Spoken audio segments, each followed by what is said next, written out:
and for yet again another incredible special opportunity for myself.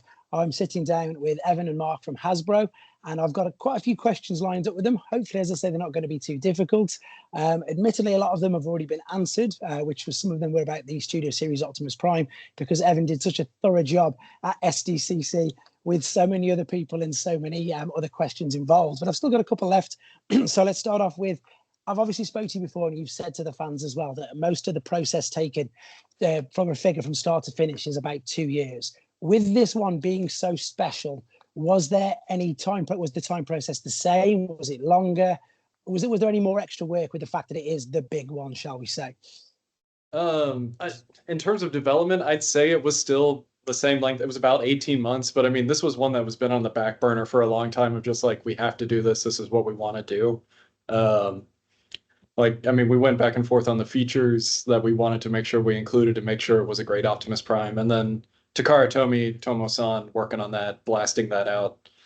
Like, I don't know. It just came out to be such a great piece, and we're very thrilled with the positive reception of it. So I can't wait for it to get in folks' hands so they can play with it, because it's so much fun. Beat out the MP10. That was my biggest thing. I was like, there hasn't been an Optimus Prime that has beaten MP10 in my eyes. That was Hisui-san. Yeah. So yeah, like that's great praise. Yeah. It really did. Like, as soon as I saw the final product finally on your desk, I was just like, I was pretty blown away, and I was just like, wow, like I really do think you've accomplished that goal, which is, I just never thought it would happen. I mean, obviously, MP10 is a special place in Transformers. Yes, it will always hold some kind of a grail, but that new Optimus is absolutely spectacular. I think we're still basing figures off MP10 like every once in a while. Like, it's just like that was the gold standard Optimus for so long. Yeah. Completely. So, funny enough, you say beat out MP10 as far as your opinion, but I don't suppose you might be able to answer this. It's more of a BMAC question, but obviously the pre-orders sold out everywhere instantly. So have you got a rough idea of pre-sale numbers, etc.? Is it your fastest selling out figure? Is it all? No idea. I know. I mean, it's like there's characters like the Tarn, like the Armada Optimus as well, like also sold out incredibly quick. And sure. We might be able to get you numbers from like Hasbro Pulse, but I don't know how it went with like the other retailers or things like that. I'm sure it went great. I mean, everybody seemed to be very, very positive about it, for sure. It seemed to be, and also if it did sell out, there will hopefully be more stock hitting like your normal retailers coming in. I believe it should hit in October, like around the end of October, beginning of November. So if anybody did miss out, hopefully it should be popping up very soon. It's really good that you've said that, because again, it's funny, the amount of people, again, the messages flying around, I missed out, where can we get them? Can we get them? And you've just, as I say, those are my entire DMs on Instagram right now. I was worried. I was worried about getting my own in here. Yeah. I was like, oh, dude, I need one. What do you mean? Well, that was coming back from San Diego, and Santa BMAC came in and made sure everybody got one. So that was nice. That's brilliant. So speaking again, so continue with the SDC stuff. So obviously Knight Rider, that's great. That's been one I do a couple of live streams now and again, and that comes up every single time. I suppose if there was one negative, and that's not negative, that's about nitpicking, is the fact that it doesn't scale with the other figures. But of course, it's not supposed to, is it? It's in its own right. I would say the crossovers, I'm sure you'd agree, are in their own right, in their own sort of toy line. They're not intended to scale, are they? It's almost more like an alternator, like in a weird way, just because of how like one-to-one it is with the car. I feel like collabs in general are kind of like that. Yeah, they're kind of their own thing. Yeah. I thought that's perfect. It's just great to get that confirmed, because a lot of people still sort of think, and again, that the sort of the comments that I've seen when I put up videos, that people frustrated is probably the best word, but as I say, because they're such standalone figures, we they're not going to, are they? Like, I think it's a challenge anytime you put in electronics on a figure as well. It's so like. Yeah. Oh, really? Was it? No, but because I think it might have even been the last interview that we did, or I know I've chatted to you about this in particular offline, about the fact of, we said, I mean, this is going to be the first figure in how long to have electronics in? Is it Metroplex from 3 and 30? It's got to be. Fortress Maximus, Fortress Maximus, that one, So obviously adding them in, is this perhaps the future? Is there more potential, more scale to? I mean, I know obviously getting a bit too excited to expect a walking Triptychon, but you know what I mean. I think it's dependent on the character and the function and the feature. I think with Kit, you couldn't do him without doing the light bar. He So needed that. Brian was actually the designer on that, and someday we'll get Brian in front of a camera because he definitely should be, because he's worked on Transformers and like everything. Look, how long has he worked at Hasbro? It's like 20, It's 30 almost years. like 30 years. Yeah, my God. Yeah. Yeah, he's an old school brilliant toy designer, so he worked on that from to beginning, and I think he worked with Yuya-san over at Takara. I believe it was Yuya-san, who is the car guy over there. so definitely the car guy. Yeah. Sure. So, but to answer your question, electronics, I think it's more of a when it has to be there in a special case. I think that's when it will go in there. Yeah. I was not a big fan of the Fortress Maximus back in the day because of like how big Cerebros ended up being, because he had to house all of that, and it was all for Fortress Maximus. Like, and you couldn't hear what he was saying. Yeah, and it was like, oh, that's not great. He was a whole head, and yet he couldn't talk properly. Yeah, yeah. But I mean, things have to scale differently because you have to fit electronics in the battery, with the transformation. So it does add like, you know, a bit of difficulty. And then that Masterpiece Dinobot came out, and it was just like they fit all that in the head. And we're like, dang, that's pretty great. Yeah, that was pretty brilliant. Yeah, sure, that was very costly. Very so keeping with them I suppose crossovers, because they're very, very interesting, right? Is there any sort of specific criteria? Because we've had everything like now, which is brilliant, like, you know, current 80s, we've obviously had Knight Rider, Back to the Future, but then we've got like a Colombian singer. So what's the sort of scope? It's true. What is the you're criteria? Right. You're 100% right. We're in a very interesting spot right now where I guess the love for the brand is higher than it's ever been. So we actually have people coming to us now and asking if we can do collabs with them. And that is also kind of like, I feel like that's half of it. I think like the other half is like, you know, like people have their wants. Yeah. Yes, especially on the team. Knight Rider was everybody's been screaming about. So I think some of those things, when you have those meetings and you talk about the collabs, like what are we going to do for the year, like certain things get pushed forward because everybody is kind of just being like this is the item, like we need to make this would make a lot of noise.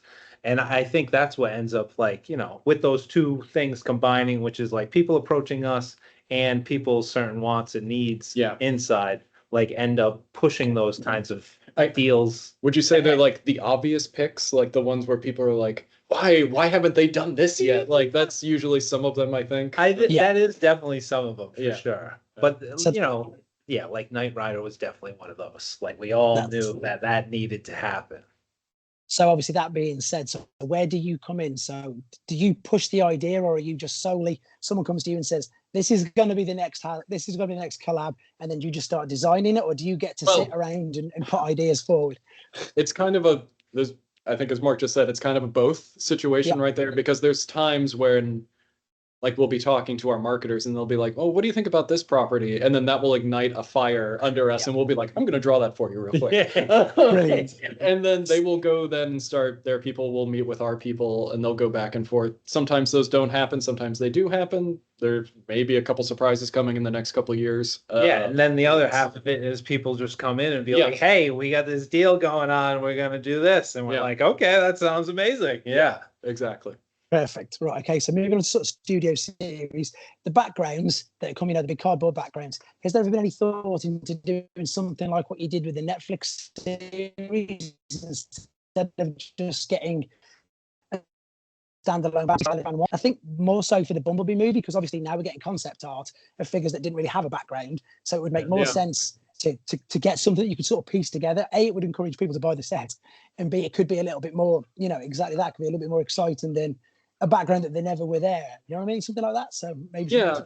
I guess getting use out of those backgrounds is definitely something we need to look into, because we did some research and it's like half the people just don't use them. So we definitely need to figure out what to do with them, because they do take up a lot of space, and we know that people's shelf space is getting very precious these days. Very limited. So speaking of which, what about, instead of backgrounds, I mean, I don't know, it might cost more, but I'm not too sure.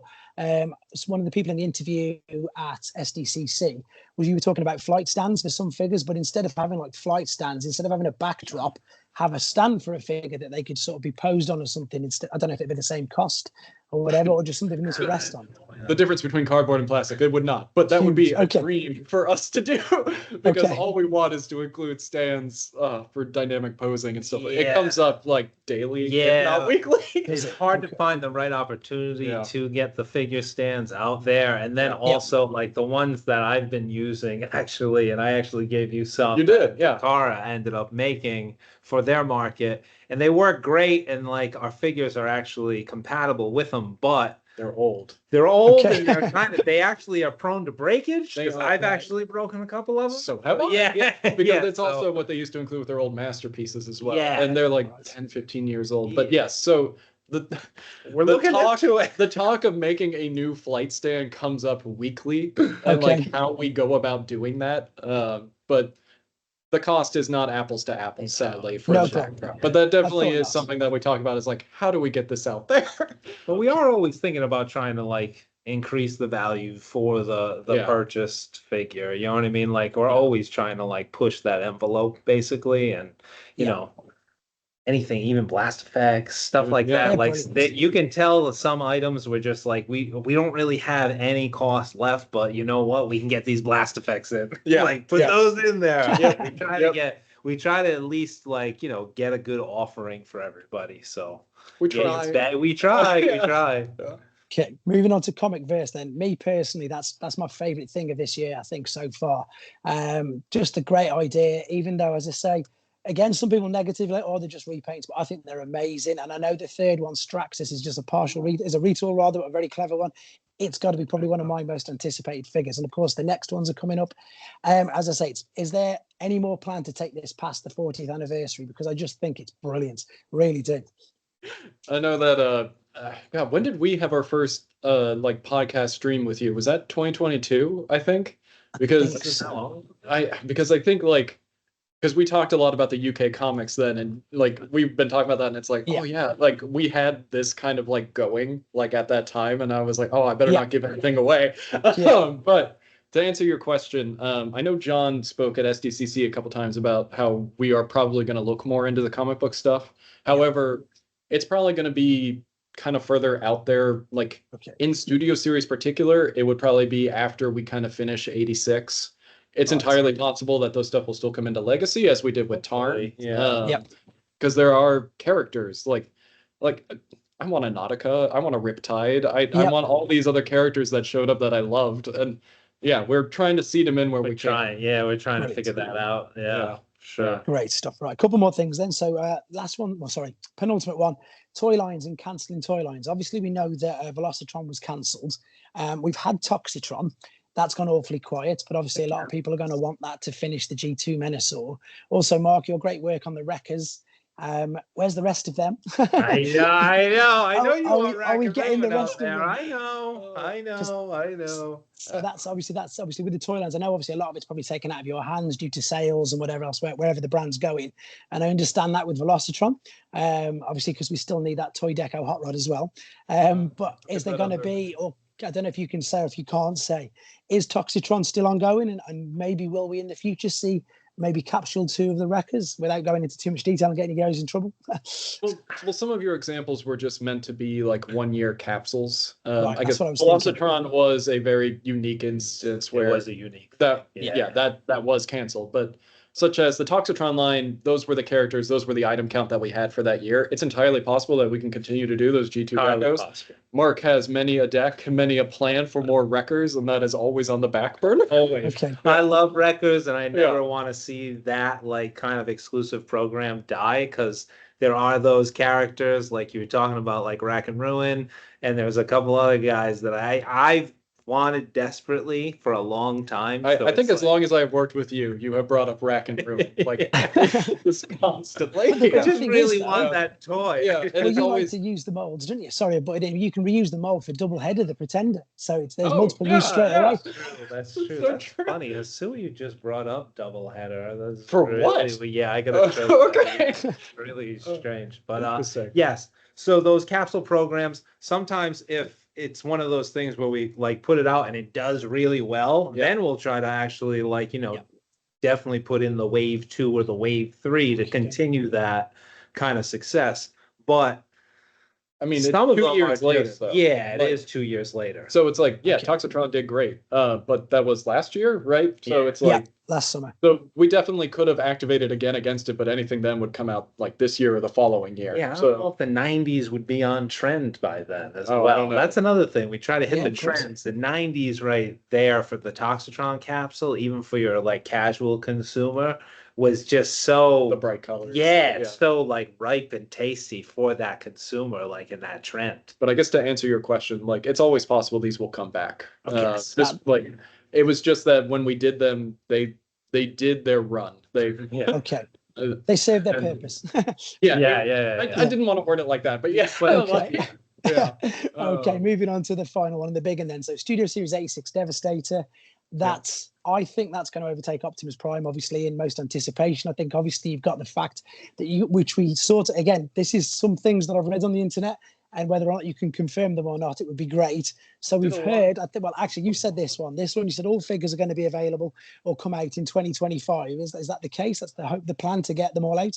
That is absolutely the case. So I can even one, stay tuned for September 20th for PulseCon, where we'll actually be revealing more of him there, and we'll kind of walk through it more. But yes, that'll be fun. That'll be fun. Essentially, every part of Devastator will be available in the year. It's actually within, I believe, a 5 to 6 month window. Everything will be on shelf together.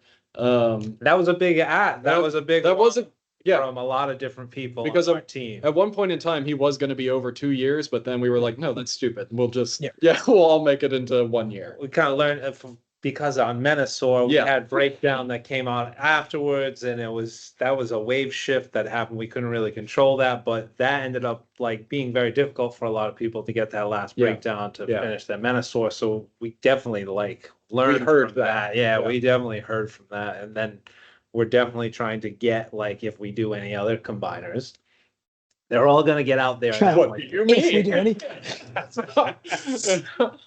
So that's sort of my next. Well, this is sort of an idea, sort of a question at the same time. Obviously, the TFCC, the old Transformers Collectors Club, used to do a subscription service.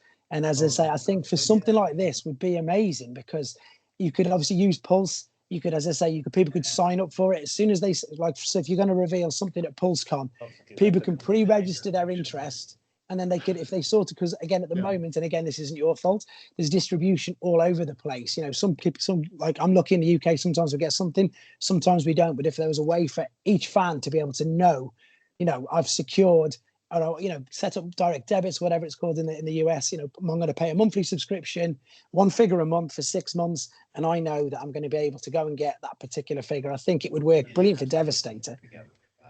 It's possible that when we start revealing combiners, like, because it seems like the ask now is that when we do reveal a combiner, we kind of reveal all the pieces at once. Yes. That is coming from internally from our management as well and things like that.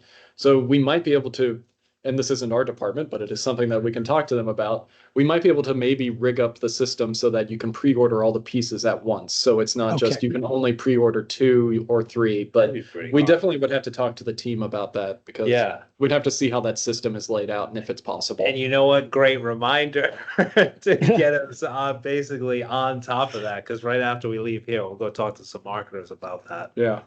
Because obviously I'm just gave Devastator as an example then, but you could use, like you do through the Space Bridge now, which is brilliant, and that's going way in front. You could again just use Pulse, just as I suppose one of the perks if you're using Pulse again, just to pre-register interest. Then you know how popular that figure is going to be. Because if people are, oh, I'm definitely going to want one of them. I'm not necessarily saying that they're going to get it, but at least to register interest and start using Pulse a little more. You know, I suppose as marketing for you guys to find out what people want. I think it'd help. Yeah, absolutely. Any engagement that we can bring into Pulse. I just realized. Oh, these, look, you're on the Decepticon side, I'm on the Autobot side. Oh, that's great. Okay.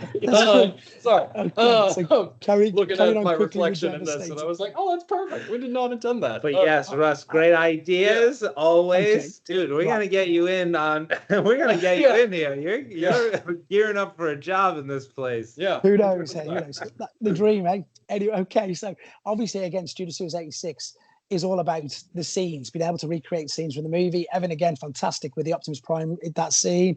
Obviously, whoever else designed the dead ones, that's still a scene. But obviously, Well, that's also me. That was a morbid joke that went too far. And now I seem to be known for it, but that's fine. That's my humor anyway. Okay, so obviously creating a scene, Stunticons, can we or can we not confirm if we're going to be getting trumpets for that scene? And if we are, they need to have the fronts detached because obviously I can kind of confirm at least. I remember when you were talking about that. We wanted them in there so bad. Okay. But at the end, they did have to. I understand. I'll tell you right now, they sadly do not come with trumpets. That one point in time was planned, but we just couldn't get it in there in the end. The individual Constructicons have to have a lot to go into them just because of the way that they combine. So they have a little bit more internals going on just because they don't follow like the Menasor kind of shell system for the combiner. That's another interesting point, actually. I mean, each combiner, we did end up making that skeleton, but even then, like, that was very hard to like get it to cost out. We had to duplicate certain molds, and that was Ajima, right? Yeah, that was you and Ajima. Yeah, it was brilliant. I'll tell you, it was combiners are always just like really really heavy lift, and there's so many different things that you have to basically keep track of and then worry about, which is like ratcheted joints. There's like the cost is always creeping in on you on everything. Well, right. We definitely took a lot of learnings from Combiner Wars, right? And we wanted to make sure that these figures can stand very well and can pose very well. And because of that, there's a lot of the internals that has to kind of go into them sometimes. So sadly, that's a good answer. That is one of the reasons that the trumpets are not there, and I apologize. Okay. No, it's all right. Actually, I thought Devastator was the last bit, but of course, there's the bits at the bottom. I mean, I've spoke with you guys regarding some of this anyhow. We've discussed the Micromasters, and as I said, I think unfortunately that they didn't do very well in the War for Cybertron because I think they were quite niche. I think only people who collected Generation 1 would have an affiliation with them, would have that nostalgia effect. Whereas a lot of the younger, and I know obviously Generations is mainly aimed at us, but obviously you want to get everybody buying. I think it would be a great idea, as I say, at Micromaster scale, that all the sort of main characters maybe released in individual boxes, like the old Japanese Headmaster boxes, or something like the that. Little blind boxes. Yeah. Just maybe they don't even need to get the pocket money toys to turn back in. And the thing about the Micromasters is how well they scale with the Titans. I mean, how they scale with Titans. And obviously, I know who that is. But instead of having the race car patrol, you could have like the main characters at a Micromaster scale as well. Yeah, I think that would make a lot of sense. I mean, the Micromasters are definitely hard nut to crack, like you said. I'm not sure if they did so well that it'll be hard to like sell in like, hey, we're gonna bring back out the Micromasters because there's data on it to be like, hey, we only did this amount of like money on it, or like this is what it cost. This was like the end result of it, and then like it's like I don't know how we fit in that. That's another thing, actually, fitting in everything. Like we always have like a lot of different ideas, and everybody does, obviously. Like and it's always just trying to like fit it all in under a thematic banner that everybody can get behind. And then also like with the exclusives and the capsule programs, it is very difficult. It is. As Russell said, the scale of Micromasters with the Titans though, like that's always fantastic though. So fantastic. I like part of me wonders if like because the Omega Supreme coming with like little Micromaster, like that was like a perfect little icing on top of the cake. So I wonder if like we'll have to figure out cost and stuff, but maybe it's something like where they do end up being like tiny accessories or something like that going forward. They may never become mainline releases again, but we'll have to see. Your idea about turning them into main characters, though, that's brilliant. I mean, that's very cool. I think that's what Core tried to accomplish. It certainly was. It tried to, didn't it? And that segued into definitely the last one, as I say. So talking of Titans, Tidal Wave, to be honest, really blew me away. I didn't really have much affiliation with that character because, again, the Armada trilogy was one of my black holes, which I hate to admit. We all But I have those. absolutely We love understand. that figure. Yeah. I we absolutely get love that it. figure. But what I loved about that figure was, okay, you've got the giant robot, but it's essentially obviously 3 vehicles. And as I say, me and Evan have discussed this a little bit beforehand.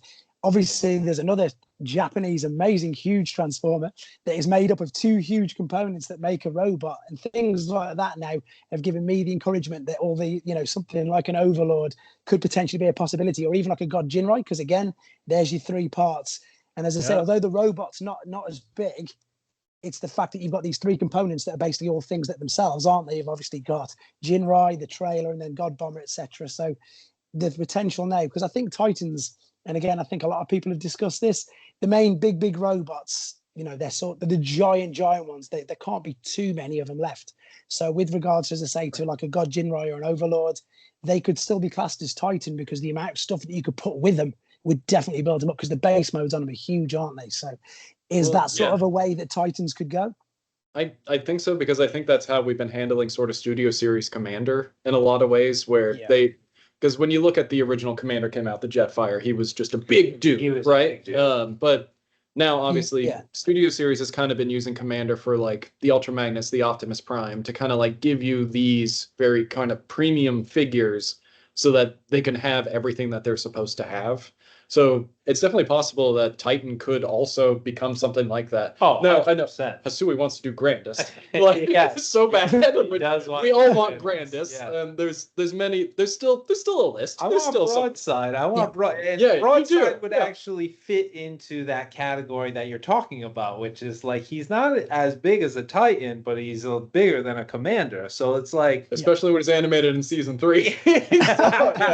So like he was, in my world, like I'd still try to figure out how to get him out there at that scale, because obviously that's the big man that you want in your record squad. So then that also would help complete that collection. That's true. So wow, he's one of the big man. Yeah. So he's been on the radar for sure, but that what you're talking about was like almost like a smaller Titan scale, as long as the offering is correct. Like we really try to make sure that you guys are getting what you're spending. You know what I mean? Like that's key for all of us. My world is Japanese robot figures, and those are so expensive. So like, I don't know. I guess I'm so used to trying to like kind of pump out those sort of like smaller sort of premium figures. So it's time, and you did a good job. Certainly a possibility. Yeah. Brilliant. There you go, guys. Well, obviously, once again, you guys have been amazing. Thank you ever so much for your time. I really appreciate it. And again, hopefully we'll get to do this again.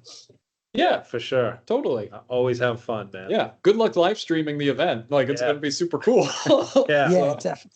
Yeah, that's it. Again, it's a good time at the moment everywhere in the world for Transformers. And of course, the UK doing little things like this. And again, it's great to be a part of it. So thank you again for jumping on board. Appreciate your time, obviously, with the time differences, etc., and with the 40th anniversary and how busy you guys are. So there you go. Thanks very much, guys. Thank you. Thank you. Perfect. I think Brandon will cut it there. But thanks, guys. That was great. Appreciate it.